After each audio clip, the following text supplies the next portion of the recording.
Hello student, how are you? Lavish college 21 में आपका स्वागत है। मैं मुस्तकीम अहमद एक नए टॉपिक के साथ। बहुत इंपॉर्टेंट टॉपिक होने वाला है, तो बोर्ड में ज्यादातर मालूम किया जाता है। तो देखिए, आज का जो टॉपिक है वो मेरा ये है कि वैद्युत द्विध्रुव के लिए यानी कि इलेक्ट्रिक डायपोल के लिए निरक्षीय स्थिति में वैद्युत क्षेत्र की तीव्रता का सूत्र प्राप्त कीजिए।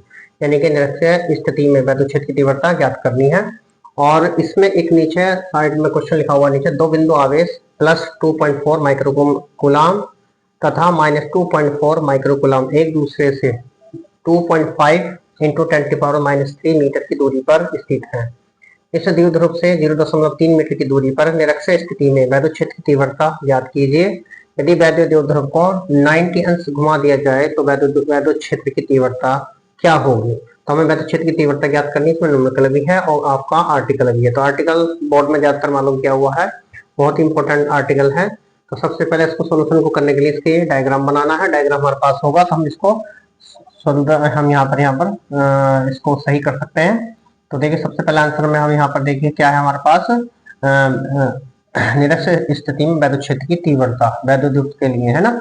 तो सबसे पहले देखिए हमारे पास यह है, ये भी एक वैद्युत द्विध्रुव है हमारा। ये मान लीजिए यहाँ पर ये भी एक ए नाम दे दिए हैं, या एक काम लीजिए यहाँ पर ये आपका बी और ए, और यहाँ पर जो है -q और यह है +q आवेश, और इन दोनों की डिस्टेंस है 12 है। और उसके मध्य बिंदु, इसका मिडिल पॉइंट O है हमारे पास। ये मिडिल पॉइंट हुआ हमारा इस तरह से। इसके मध्य बिंदु से कोई बिंदु P है हमारे पास, जो निरक्षीय स्थिति में है। ये बिंदु P है और इसको हम आगे बढ़ा देंगे इस तरह से। और अगर मैं यहाँ डॉट डॉट करके लेता हूँ, और ये हो गया यहाँ पर परिणामी वैद्युत क्षेत्र की तीव्रता के लिए यहाँ पर कंडीशन हो जाएगी ये मेरे पास है। और इसको मैं इस तरह से जोड़ दूंगा यहाँ, और इस पर यहाँ ले इसमें। तो ये हुआ हमारा, ये है हमारे पास कोण थीटा। यहाँ पर जितना थीटा कोण यहाँ है इतना ही यहाँ नीचे की तरफ थीटा है आपका। ये बिंदु P है आपका, और ये मेरे पास डायरेक्शन दूसरी डायरेक्शन है आपकी यहाँ पर। तो देखिए, इसके बिंदु P है और इन दोनों के बीच की दूरी क्या है, 2L है। अब यहाँ से यहाँ तक क्या है आपका 2L है। जब यहाँ मिडिल पॉइंट मिलेगा तो ये दूरी हो जाएगी मेरे पास L हो जाएगी। यहाँ से यहाँ तक की दूरी, जहाँ पे ये बिंदु O है हमारा, ये L हो गया। और यहाँ से यहाँ तक कितनी होगी, आपकी L हो जाएगी। अब इससे ये R डिस्टेंस पर एक बिंदु P है जो निरक्षीय स्थिति में है, और वैद्युत क्षेत्र की तीव्रता यहाँ पर ज्ञात करनी है। तो अब यहाँ पर क्या है, ये होगा E1 sin थीटा हो जाएगा। ये परिमाण में बराबर है परंतु दिशा विपरीत है, और ये हो जाएगा आपका E1 वेक्टर E1 हुआ आपका। और ये हो जाएगा, अगर मैं इसकी बात करता हूँ यहाँ पर, ये हो जाएगा आपका E2, यहाँ पर हो जाएगा E2 sin थीटा आपका। और ये है E, और E बराबर जो होगा मेरे पास, ये है E2 यहाँ पर, E2 बन जाएगा यहाँ पर। और ये R डिस्टेंस पर है। अगर मैं इस वाली, ये थीटा कोण हुआ मेरे पास, ये भी यहाँ पर थीटा कोण हुआ आपका ये, ठीक है। यहाँ पर ये थीटा कोण है और दोनों की डिस्टेंस है सेम है। और यहाँ से स्टैंड लगाएंगे यहाँ पर R² + L², ये भी आपकी √R² + L² ही बनेगी। और ये जो E होगा वो E बराबर हो जाएगा E1 cos theta plus E2 cos theta. ये आपस में जुड़ जाएंगे यहाँ पर E की वैल्यू जो होगी यहाँ पर। तो देखिए, इसमें लिखने का तरीका क्या है हमारे पास। माना ये भी एक वैद्युत द्विध्रुव है जो -q व +q आवेश में मिलकर बना है, जो एक ऐसे माध्यम में स्थित है जिसका परावर्तनांक k है, ठीक है। और इसके इन दोनों के बीच दूरी क्या है, 2L है। इसके मध्य बिंदु O से, मध्य बिंदु मतलब इसके लंबन तक पॉइंट से R दूरी पर एक बिंदु P है जो निरक्षीय स्थिति में है, जिस पर वैद्युत क्षेत्र की तीव्रता ज्ञात करनी है। +q तथा -q आवेश से जो दूरी होगी वो हमारे पास AP होगी। AP बराबर BP बराबर क्या हो जाएगा, √R² + L²। यानी दोनों डिस्टेंस जो होगी वो सेम होगी, बराबर होगी, क्योंकि ये R है, ये L है आपके। तो हमारे पास यहाँ पर पैदावार फॉर्मूले के अनुसार लगाएंगे तो इन दोनों के ओके बराबर हो जाए। AP का मान निकाले तो √R² + L² आएगा। तो AP और BP दोनों यहाँ पर बराबर हैं, इसलिए हम क्या करेंगे, यहाँ से +q आवेश के कारण लिखिए, यहाँ पर लिखेंगे +q आवेश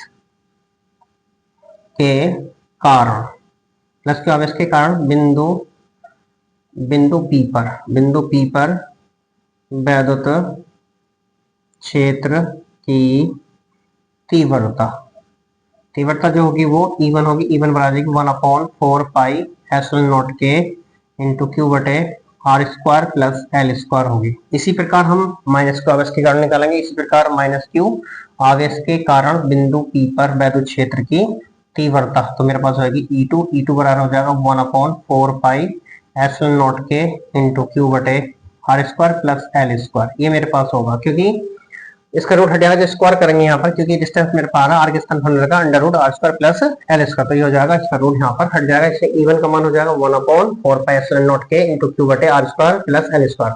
ऐसे ही माइनस का के कारण बिंदु P पर वैद्युत क्षेत्र की तीव्रता क्या होगी हमारे पास 1/4 पाई एप्सिलॉन नॉट के इंटू क्यू बटे r square plus l square. अब देखिए यहाँ पर क्या है, E1 E2 जो है, इनको हम, जो हमारे पास E1 है और ये है E2 हमारे पास, ये E2 है हमारे पास यहाँ पर, तो E1 E2 जो है परस्पर बराबर है, परंतु इनकी जो दिशा है वो विपरीत है। अतः इनको लंबवत घटकों में वियोजित करने पर, लंबवत घटकों में वियोजित करेंगे तो हमारे पास जो घटक बनेंगे E1 sin थीटा और E2 sin थीटा, ये परस्पर परिमाण में बराबर पदों परंतु दिशा में विपरीत होने के कारण ये एक दूसरे को निरस्त कर देंगे। जबकि हमारे पास जो होगा E2 sin theta, E1 sin theta और E2 sin थीटा की परिमाण बराबर है, दिशा भी समान है, इसलिए ये आपस में जुड़ जाएंगे। इसलिए बिंदु P पर परिणामी वैद्युत क्षेत्र की तीव्रता जो होगी वो होगी E बराबर E1 cos theta plus E2 cos theta, ये मेरे पास होगा। cos थीटा बाहर आ जाएगा, E1 E2 की वैल्यू रख देंगे यहाँ पर, E1 E2 की वैल्यू रखेंगे 1/4 पाई एप्सिलॉन नॉट के है इंटू क्यू बटे r square plus l square into cos theta plus 1/4 pi epsilon naught के इंटू क्यू बटे r square plus l square into cos theta. अब ये जुड़ जाएंगे हमारे पास, क्यू बटे 4 पाई एप्सिलॉन नॉट के कॉमन हुआ हमारे पास और अंदर बचेगा 1/, जब इसे कॉमन ले लेंगे यहाँ पर तो यहाँ पर ये दोनों जुड़ जाएंगे, तो ये हो जाएगा इंटू 2 कॉस थीटा हो जाएगा, ये दोनों जुड़ जाएंगे हमारे पास। और ऐसे ही यहाँ पर एक काम कर लेंगे, क्यू बटे 4 पाई एप्सिलॉन नॉट है, इसमें हो जाएगा 1/4 pi epsilon not into q बटे r square plus l square, ये बना आपका इंटू 2 कॉस थीटा बनेगा, 2 कॉस थीटा बना। अब यहाँ हेयर, यहाँ पर जो है हेयर हम निकालेंगे कॉस थीटा, कॉस थीटा हमारा क्या होता है आधार बटे कर्ण, तो आधार इसमें क्या है ये देखना पड़ेगा हमारे पास, तो आधार बटे कर्ण क्या होता है लंब बटे कर्ण, तो आधार हुआ L, तो ये हो जाएगा हमारे पास क्या लिखेंगे OA कोई सा ले लिया, OA बटे क्या हो जाएगा AP या BP कोई सा भी ले सकते हैं यहाँ पर, AP बराबर हो जाएगा, इसका हो जाएगा L बटे under root r square plus l square, ये मेरे पास cos थीटा की वैल्यू निकल गई। और इस प्रकार से इसे कर देंगे L बटे r square plus l square का होल स्क्वायर का 1/2 कर लेंगे। अब ये वाला हम उठा के cos थीटा का मान यहाँ रख देंगे, इसमें जब cos थीटा की वैल्यू यहाँ रखेंगे तो ये बनेगा मेरे पास E बराबर equal to 1/4 pi epsilon naught के इंटू क्यू बटे r square plus l square into 2L बटे ये हो जाएगा r square plus l square की पावर 1/2। अब 1/2 और यहाँ है 1, तो ये हो जाएगा 3/2 और ये हो जाएगा 2QL हमारे पास, तो E बराबर हो जाएगा 1/4 पाई एप्सिलॉन नॉट के इंटू 2QL बटे r square plus l square की पावर 3/2 कर लेंगे। अब यहाँ पर क्योंकि इसकी पावर 1 है यहाँ और इसकी पावर 1/2, ये आपस में घाते जुड़ जाती है जब गुणा में होती है। तो हमारे पास देखिए but 2QL equal to P, P क्या है इलेक्ट्रिक डाइपोल मोमेंट है, यानी कि वैद्युत द्विध्रुव आघूर्ण है, इसलिए मेरे पास क्या हो जाएगा E बराबर 1/4 पाई एप्सिलॉन नॉट के इंटू P बटे r square plus l square की पावर 3/2 हो जाएगी यहाँ पर।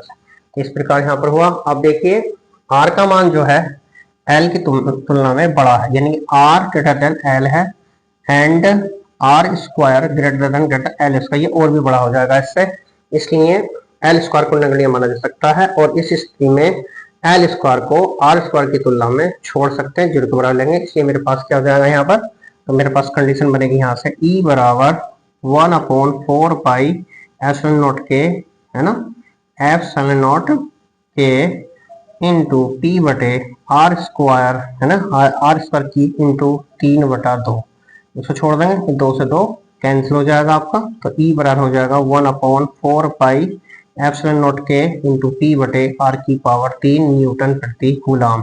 निर्वात में हम क्या करेंगे, निर्वात में K बराबर 1 रखने पर, निर्वात में K बराबर 1 रख देंगे, इसलिए मेरे पास हो जाएगा E बराबर 1/4 pi epsilon not into P बटे आर की पावर 3 न्यूटन प्रति कूलम। ये मेरे निरक्षीय स्थिति में वैद्युत क्षेत्र की तीव्रता का व्यंजक प्राप्त हो गया। यही क्वेश्चन था, बहुत इंपॉर्टेंट क्वेश्चन था आपका ये।